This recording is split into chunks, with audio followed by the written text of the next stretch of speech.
Welcome to our Week 1 college football Saturday selections. I have a special guest joining me today. Introduce yourself to the people. Hi guys, my name is Kevin Jose, and I'll be here to provide some insight today. All right, so Kevin, as always, with our Saturday selections, we kick things off with our upset pick of the week. Who are you going with? Well, this week, guys, I'm going to go with an upset Week 1 here. Against the spread, Illinois is given 18 to Terry Bowden's Akron Zips. I'm going to take the Zips in that one in Champaign. I think they'll be able to put up a good fight in that one, Amir. All right, that's a nice pick, Kevin. I'm a little bit skeptical Illinois. Glovey Smith got the talent up, but we'll see how that plays out. I'm personally going with James Madison, a 7-point road underdog at West Virginia. James Madison is one of the best FCS programs out there. They return a lot of starters. I believe the number is 20. Yes, Mike Houston left as head coach to go to East Carolina, but I'm still a believer in James Madison, and West Virginia lost so much talent off their offense. Dana Holgorsen gone, Neil Brown is in. It's going to take time at West Virginia, so I'm going James Madison as my upset pick of the week in Week 1. That's a good pick. Yeah. Now moving on to our main selections for Saturday. We'll kick things off 3:30 Eastern kickoff over on ABC. In Atlanta, it's Duke playing the Crimson Tide of Alabama. Alabama, a 32.5-point favorite in this football game. Kevin, who are you going with? Well, I'm going to roll Tide here, and I'm going to lay the points because Alabama's defense is simply going to be too much for Duke's offense to handle. I think their defensive line is going to get a lot of pressure early and often. I think their receiving core is going to be hard to stop, and I think Jerry Jeudy's going to go over 150 yards in this game. A couple touchdowns as well. I like Alabama, 52-17. I'm right there with you. I think Alabama's a really good team. They're going to come out angry after hearing all offseason how their dynasty's over. Absolutely. Nick Saban will get them ready. I'm a bit concerned about how Najee Harris and Brian Robinson are facing first-half suspensions. You have injuries at inside linebacker to star Dylan Moses. So there's a little bit of worry for me picking Alabama by this much points. But Duke's run defense ranked 105th last year. I just think Alabama comes out. They're able to attack Duke through the air with Mark Gilbert, Duke's star corner, out. I'm going Alabama big. I think the Crimson Tide roll 49-10. Our next pick on Saturday, another 3:30 Eastern kickoff. This one on ESPN out in Charlotte. You have a rivalry game, South Carolina, an 8-point favorite against the Tar Heels of North Carolina. Kevin, which way are you leaning? It's a tough pick. You know, these teams always play each other pretty well in the first week of the season the last couple of years. I really like what Will Muschamp's done with his defense, though. I've seen a lot of good strides, especially from their secondary. And I think South Carolina is going to be able to take this one, and I'm taking them with the points. I was a little bit hesitant to agree with you because North Carolina has a new offensive coordinator in Phil Longo who gave Will Muschamp's defense problems when he was at Ole Miss. But as much as Jake Bentley hasn't lived up to those expectations, this is probably Will Muschamp's most talented defense at South Carolina. But for North Carolina, Sam Howell is a true freshman quarterback making his first start. Going up against an SEC defense, I'm not convinced that'll be enough. So I have to go South Carolina in this football game. I'm going Gamecocks 27-10. Our next pick on Saturday, a 4 Eastern kickoff over on Fox from the Farm. You have Northwestern, a 6-point road underdog as they take on the Stanford Cardinal. Who are you going with? Yes, the battle of the nerds here, guys. Well, I like Stanford in this one. Not by much, though. KJ Costello coming back at quarterback. Obviously, they had a lot of issues on the offensive line last year. They need to get that fixed early this year if they want to have a chance to play in the playoff or any chance of playing in the Pac-12 championship. But Northwestern, as you mentioned, came off a good year last year, but Clayton Thorson leaving, that's a big loss for their offense. And I just think Stanford's going to be a little bit too much in this game physically in the fourth quarter. I'll go with the Pac-12's fight in this one. 20-21. It's a good pick. For me, Northwestern is a good team. They have a 5-star quarterback finally under Pat Fitzgerald, so I think their offense might have a good year. But in September, Northwestern hasn't had a winning record since 2015. So a slow starting team as of late under Pat Fitzgerald. He's come out and said he's going to play both TJ Green and Hunter Johnson in this football game, meaning if one of them gets into a good rhythm, is he going to pull them out a la Clay Thorson last year against Purdue in the opener? For that reason, I can't go Northwestern. I'm going Stanford to win this football game. I think it's kind of sloppy. Not sure either team is fully settled yet along the offensive line, but I do think Stanford wins this football game. I'm going Stanford 27-20 at home. Moving ahead now, our next game, another 4 Eastern kickoff. This one on the ACC Network, an early season conference game. You have Virginia Tech, a 4-point road favorite in Chestnut Hill against BC. Yeah, it's a really interesting game when I saw this on the schedule. Boston College, you know what they are. They're a physical team. They're going to run the ball. I love A.J. Dillon, the running back. He's going to be a first-round NFL-type back. I really like Va Tech, though. Justin Fuentes has done a great job there of recruiting. Their offense is looking better. But again, Chestnut Hill is a tough place to play, especially week 1. That place will be jumping around. I like Adazio's Eagles in this one, 31-20. So you're going BC. So Going finally, Eagles. we got a little bit of difference in picks. Yes. Personally, I was a believer in BC last year. They let me down. They were horrible towards the end of the season. And the way I look at this game is both teams had disappointing seasons, but BC lost a lot on their defense. Virginia Tech, their defense was young, and now they're a year more experienced under coordinator Bud Foster, and that to me is the difference. I know A.J. Dillon is a difference maker at running back for Boston College, but outside of him, I just have too many questions about this BC team under head coach Steve Adazio. I personally think he's on the hot seat entering this season. I'm going Justin Fuente and Virginia Tech. I think they're a contender in the ACC Coastal. I like the Hokies 27-21 on the road. Yeah, Anthony Brown's health key to the Boston College success this year, in my opinion. Yeah. Quarterback. Interesting game there.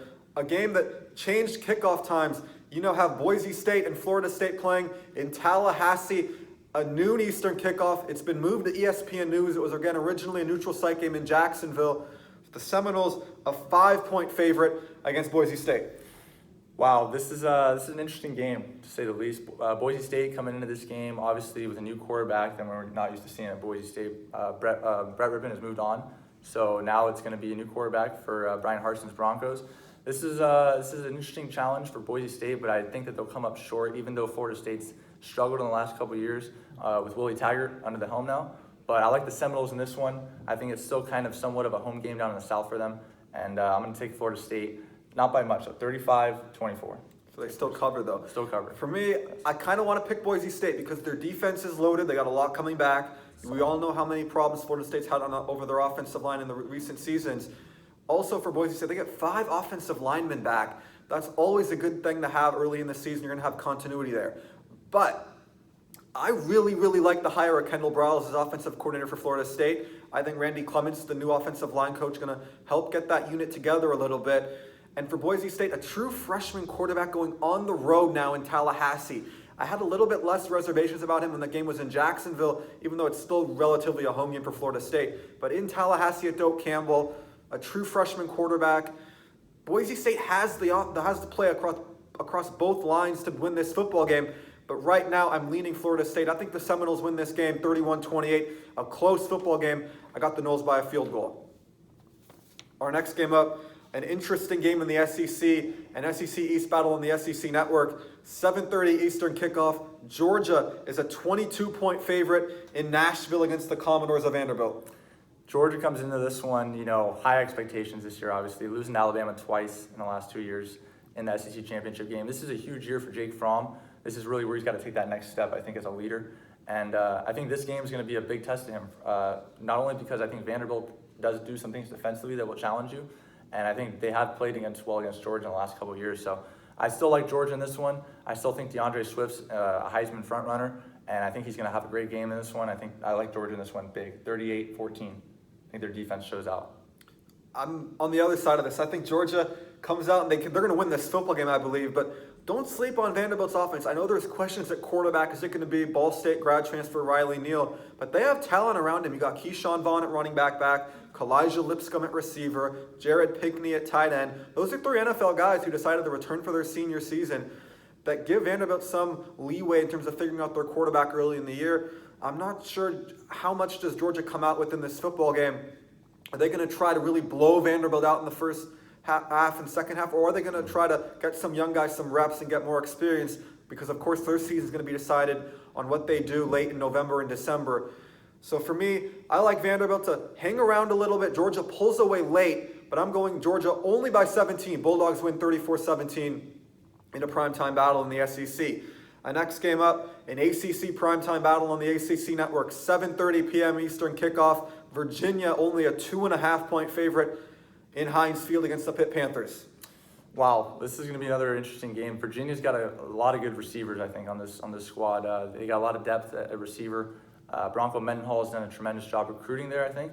He's changed the culture over there in Virginia, and this is going to be Pittsburgh's kind of a physical team. You know what they're going to do? They want to run the ball. They want to go play action, and I think defensively they got a lot of young guys too that are going to be able to contribute to this team. Although, however, I do like Virginia in this one, in a close one. I think they pull away late. I think the quarterback plays for both teams is going to be really the difference in this one. I like Virginia 38-21. 30-21. So a big Virginia win. I'm not sold on either of these offenses, really. Virginia did lose some playmakers, but quarterback Bryce Perkins really does look like a stud in their offense. You know Bronco Mendenhall's going to have that defense ready. They do return a lot of key players. So for me, this is more of I trust Virginia's offense more than I trust Pitt's offense.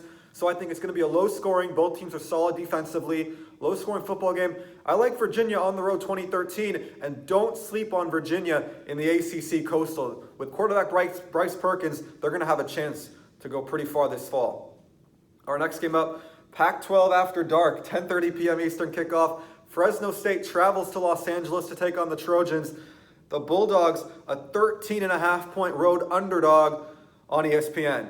Well, Jeff Tedford coming back to play USC again. He struggled at Cal, never won at Cal against USC. So he's going to try and do that this year with Fresno State, but he lost his star quarterback last year, Marcus McMaryion. I think this is going to be a really interesting test for SC's offense, however, because this was a Fresno State team that won 10 games last year. So 11, actually, if I'm not mistaken. JT Daniels at quarterback, sophomore. We saw glimpses last year, just didn't see the consistency. Need more from their offensive line and defensive line from USC. I still think way too much talent for SC. I like them big in this game. They'll eventually pull away in the second half after maybe a couple rough first or second drives in the first or second quarters. I do like USC, though, 45-21.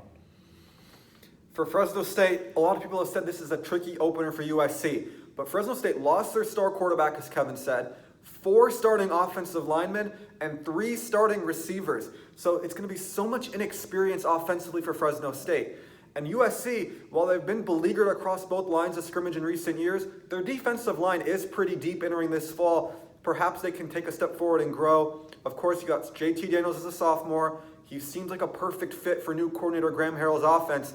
But don't forget, USC has struggled in their home opener the last couple of years. Remember? Yes. Blown out by Alabama, of course. But also they kind of struggled to pull away from Western Michigan. Yeah. I think there was another game, too. So UNLV last year, yes. So they don't cover the spread in their openers. No. That gives me reason for pause.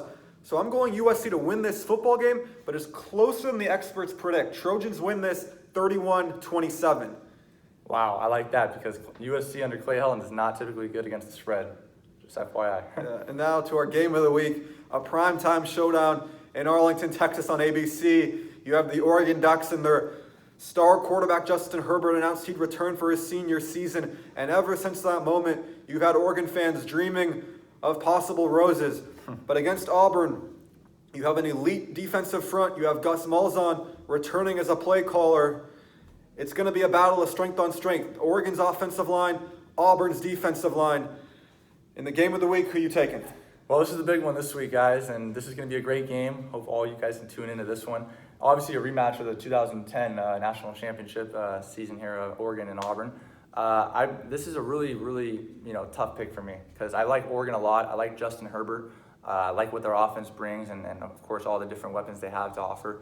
But defensively, under Jim Leavitt, I believe third year now, there up in Eugene. He's really built a stabilizing front seven, and I think that's what you really need to play an Auburn team. So in this one, it's going to be really interesting to see if Herbert can handle that SEC defense in week 1 and see how their offensive line prepares for Auburn's pressure because they're going to come. But ultimately, I do like Oregon in a close one, pulling this one out 28-23. I'm going to steal Lee Corso's line here. Not so fast. Oregon is a team, they have that vaunted offensive line coming back, but that's an SEC defensive line they're going up against. And last year, Oregon struggled at times as an offensive line against the better defensive lines they faced. The Utah game, the Michigan State game, their offense was out of rhythm all night long. So going up against that Auburn D line, which is probably better than those two, that's something that gives me pause. Also, Oregon ranked 84th in the country last year in yards on first down. If Oregon is behind the sticks all night long, Auburn's defensive line is going to get a chance to pin their ears back and attack. And I'm not sure that's where Oregon's going to be at their strength. Justin Herbert was up and down last year. You're asking him to be more consistent right away against an elite defense. I'm not buying it. I think Auburn has the experience after playing Washington on a neutral site last year. And for those reasons, I like Auburn on the road in a primetime Saturday night showdown. Auburn comes out of Arlington with the win, 31-23. Wow, that's a big win for redshirt freshman Bo Nix would be there, his first game for a big win for Auburn.